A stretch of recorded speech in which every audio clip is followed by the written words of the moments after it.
This channel does not promote any violent, harmful, or illegal activities. All content provided by this channel is meant for an educational purpose only. বঙ্গোপসাগরে ভারত বাংলাদেশ আন্তর্জাতিক জল সীমান্তে দুই দেশের আটক মৎস্যজীবীদের হস্তান্তর করা হলো। বাংলাদেশ থেকে ভারতে ফিরলেন ৯৫ জন মৎস্যজীবী, ফেরানো হলো ৬টি মাছ ধরার ট্রলারও।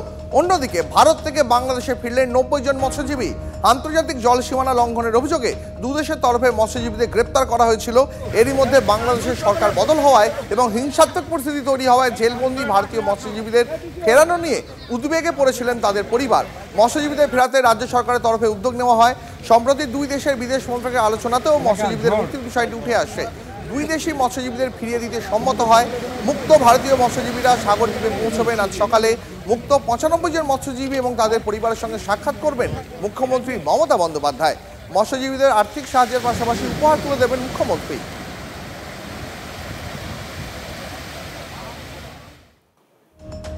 এদিকে সুন্দরবনবাসীর বিপদ বাড়ছে।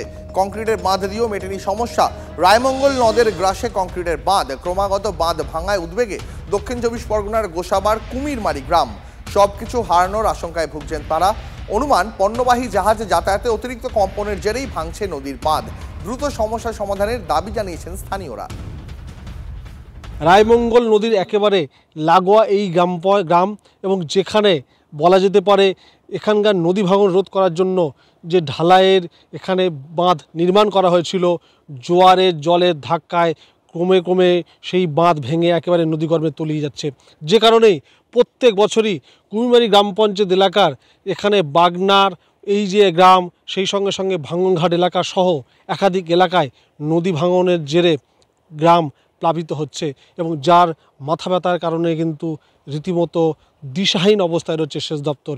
এরাই তো সবাই মানে আসে দেখেই যায় যে দেখি বাঁধটা করা যায়, তো হয় না বাঁধ। তো সেইভাবেই যখন বর্ষা হয় তখন মানে ঝড় হয়, তখন নদীর জলে যখন তখন এই ছটকে এইখানেই আসে জল অবত। প্রতি বছরই ভেঙে ভেঙে ঢুকে এই যে কংক্রিটের বাঁধ দেখছেন আপনারা দ্রুত দেখতে পাবেন যে কী অবস্থা, ব্লকগুলো আস্তে আস্তে ফেলে দিয়েছে। এগুলো যদি আরেকটু যদি ভালোভাবে রাস্তা যদি একটু পিছিয়ে নিয়ে এসে যদি নতুন করে যদি তৈরি করা যায়, আমার মনে হয় যে এটা ভালো হবে। সরকারিভাবে আমরা বিভিন্ন দপ্তরে জানানো সত্ত্বেও আমরা সঠিকভাবে সেই বাঁধ রূপায়ণের কোনো সদুত্তর এখনও পেয়ে ওঠেনি। বিশেষ করে কেন্দ্র সরকারের তরফ থেকে যদি এখানে একটু দৃষ্টি নিক্ষেপ করা হতো, আমার মনে হয় বাঁধটা খুব তাড়াতাড়ি সফলতা পেত। যেহেতু ১০০ দিনের কাজ থেকে আমরা এনভায়রনমেন্টটা প্রোটেকশন দিতাম, সেই কাজটা নেই, সেই কারণে আমরা রিপেয়ার করার ক্ষেত্রে আমরা একটা পিছিয়ে পড়ছি। ভাঙনের কিন্তু ভয়ঙ্কর রূপ একেবারে ক্রমশ গ্রাস করে ফেলছে এই বাগনা এলাকায়, যা নিয়ে রীতিমতো আতঙ্কের মধ্যে কাটাচ্ছেন এখানকার বাসিন্দারা। তারা চাইছেন সেচ দপ্তর এখানকার ভাঙন রোধ করুক। সুন্দরবনের কুমিরমারি থেকে অভিজ্ঞান নস্কর, TV9 বাংলা।